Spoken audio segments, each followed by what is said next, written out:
Amados irmãos, hoje continuaremos lendo o livro Grande Conflito, na página 33. Que o Senhor abençoe e que cada um de nós tenha uma tarde maravilhosa. Antes de lermos o livro Grande Conflito, vamos orar.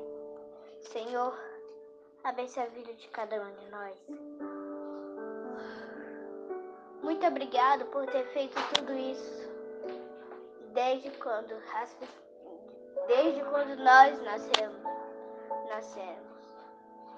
até hoje. Obrigada por abençoar a vida de cada um. E da paz, amor, felicidade e gratidão. E que o Senhor dê mais para que possamos crer fortemente no Senhor. Que o Senhor abençoe a vida de cada um. Vamos abrir na página 33. Princípios valiosos. Eles valorizavam os princípios da verdade mais do que casas e terras, amigos, familiares e a própria vida. Ensinavam aos pequenos, desde a primeira infância, a considerar sagradas as declarações da lei divina. Eram raros os exemplos da Bíblia, por isso decoravam suas próprias palavras. Muitos eram capazes de recitar grandes trechos, tanto do Antigo quanto do Novo Testamento.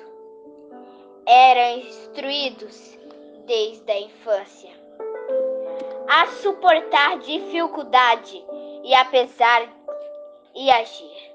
Por isso, eram instruídos desde a infância e, portanto, dificuldades apesar do agir, por isso, sós. Aprendiam a ter responsabilidade, a vigiar suas palavras e a compreender a sabedoria do silêncio. Uma única palavra descuidada que caísse nos ouvidos de seus inimigos poderia colocar em perigo a vida de centenas de fiéis. Por isso, como lobos que espreitavam a presa, os inimigos da verdade perseguiam aqueles que ousavam reivindicar liberdade de fé gloriosa. Os valdeses trabalhavam com persistência, resultada para sua subsistência. Cada pedaço da terra cultivável nas montanhas era cuidadosamente aproveitado. Ensinavam os filhos a praticar a economia e a negação do eu.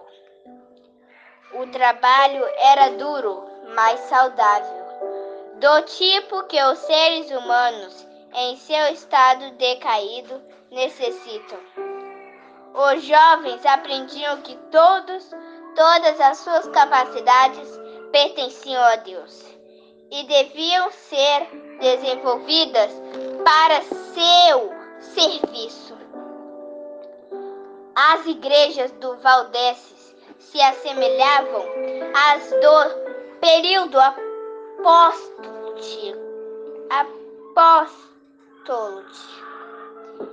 rejeitando a supremacia de papas e bispos, ensinavam que a Bíblia é a única autoridade infalível. Seus pastores, diferentes dos padres autoritários de Roma, alimentavam o rebanho de Deus, conduzindo-os aos verdes pastos e fontes vivas da sua santa palavra. As pessoas não se congregavam em igrejas magníficas ou grandes catedrals, mas nos vales alpinos ou em tempos de perigo, em alguma fortaleza rochosa, a fim de ouvir as palavras da verdade preferidas por servos de Cristo. Os pastores não só pregavam o evangelho, mas como também... Desculpe, amados irmãos, mas continuaremos lendo o livro. Mas só pregavam o evangelho, como também visitavam os enfermos e trabalhavam para promover a harmonia e o amor fraternal. Assim como Paulo havia tendas, cada um aprendia algum ofício a fim de prover o próprio sustento, caso necessário. Os jovens recebiam instruções dos pastores. A Bíblia era o principal tema de estudo. Decoravam os evangelhos de Mateus e João, bem como muitas epístolas, como fortes persistência. Às vezes, cavernas escuras da terra, iluminados por rochas, escreviam as Sagradas Escrituras, versículo por versículo. Anjos celestiais cercavam esse obsteiro fiel. Satanás havia indicado os sacerdotes e bispos romanos a enterrar a palavra da verdade debaixo de uma pilha de erros e superstições de maneira moral. Porém, ela foi preservada sem corrupção ao longo de toda a Idade das Trevas, assim como a arca sobre as águas agitadas. A palavra de Deus superar as tempestades que ameaçam sua destruição. Como uma mina, como ricos veios de ouro e prata escondidos debaixo da superfície, as Sagradas Escrituras contêm tesouros da verdade que somente aquele que busca com humildade e oração pode encontrar. Deus projetou a Bíblia para ser um livro com lições para toda a humanidade, revelando a si próprio cada verdade que enxergamos é uma revelação nova do caráter de seu autor. Alguns jovens eram enviados de suas escolas nas montanhas para instituições de ensino na França ou Itália, onde havia um campo mais amplo de estudos e observação do que nós. Aos nativos, esses jovens eram expostos a tentações. Encontravam agentes de Satanás que tentavam incutir neles hereses, sutis e enganos perigosos, mas sua educação da infância os havia preparado para isso. Nas escolas, para onde iam, não confiavam em ninguém, mas suas roupas eram feitas de maneira especial para esconder seu maior tesouro, as Escrituras. Em todos os lugares onde podiam, colocavam cuidadosamente alguma porção da Bíblia, para que aqueles que pareciam abertos e receber a verdade pudessem encontrá-la. Dessa maneira, conquistaram conversos à verdade, fé nessa instrução de ensino com frequência. Seus princípios se espalhavam por toda a escola. No entanto, os líderes papais não conseguiam identificar a fonte da suporta heresia. Treinamento eficaz. Os cristãos valdenses sentiam a solene responsabilidade de fazer sua luz brilhar pelo poder da palavra de Deus. Trabalhavam para quebrar o jugo de Roma,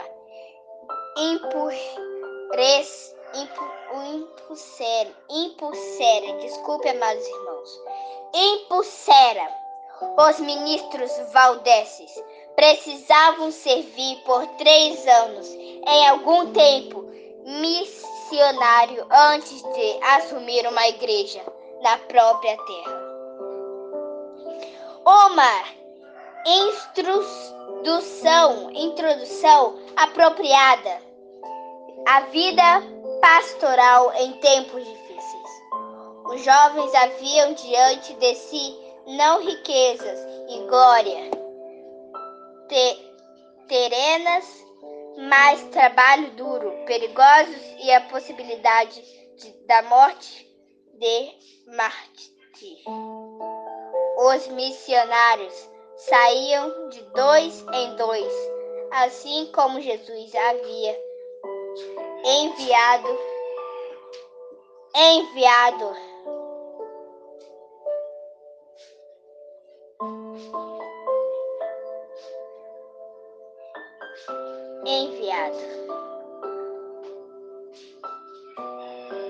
Os jovens viam diante de si não riqueza e glória terrenas, mas trabalho duro, perigosos e a possibilidade da morte de mártir.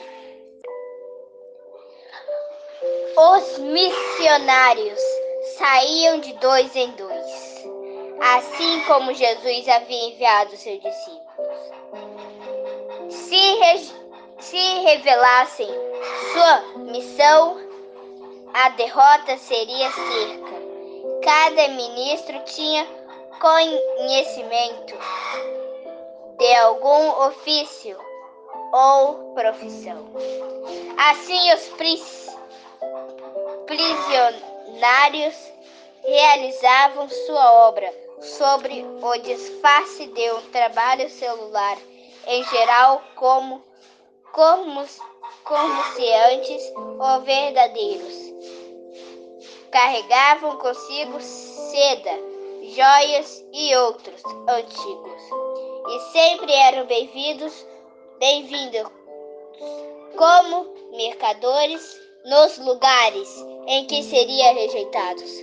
Como missionário, em segredo carregavam cópia da Bíblia inteira ou uma parte. Como frequência conseguiam interessar alguém pela leitura da Bíblia de Deus e deixavam uma parte dela com quem queria.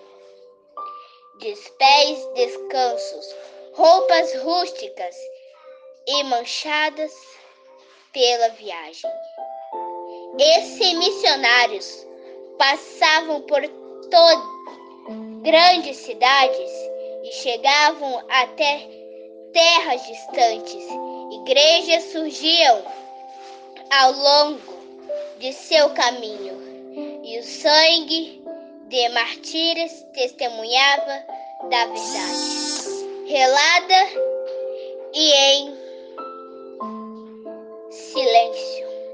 A palavra de Deus era recebida com alegria em muitos lares e corações. Os valdenses acreditavam que o fim de todas as coisas não estava diante.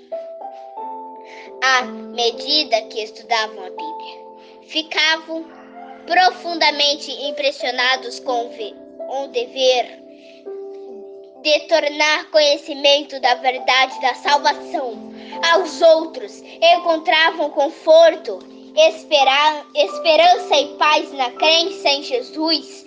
Enquanto a luz alegrava seu coração, ansiavam por disseminar seus raios de luz àqueles que estavam nas trevas dos erros de Roma. Sob a orientação do Papa e dos sacerdotes, a maioria das pessoas aprendiam a contrafiar em suas obras para a salvação.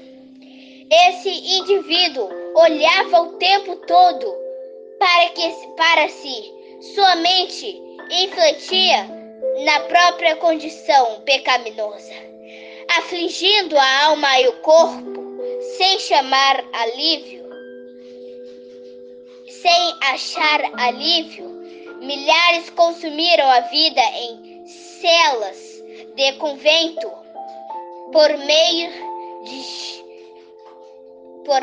de jejuns e açoites frequentes.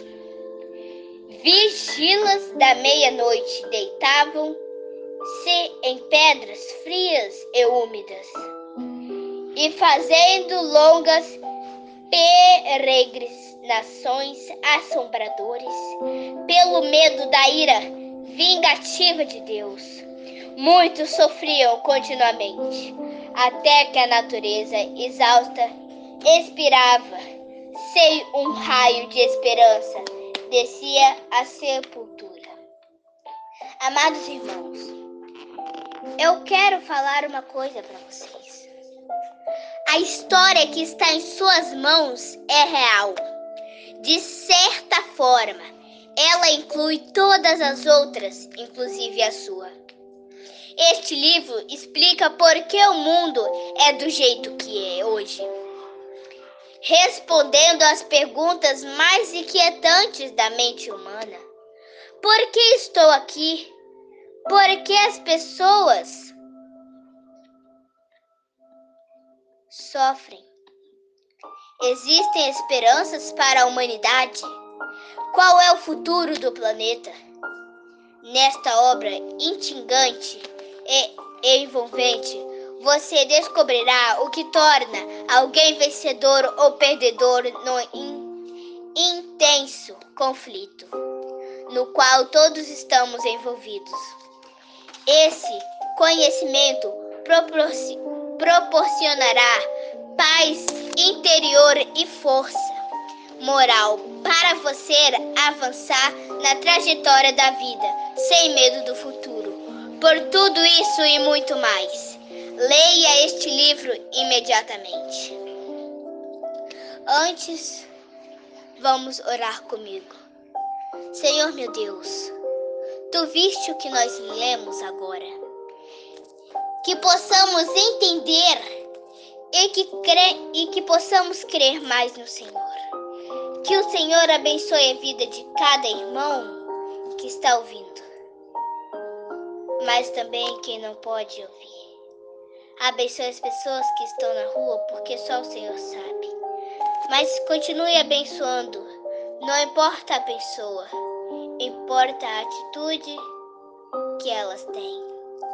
Mas eu sei que o Senhor ama todos nós de um jeito só.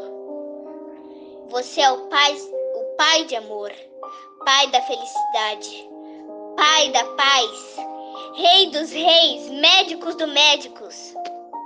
Então eu creio que também você é o Senhor dos senhores. Que o Senhor possa abençoar e eu te agradeço por tudo. Em nome de Jesus. Amém.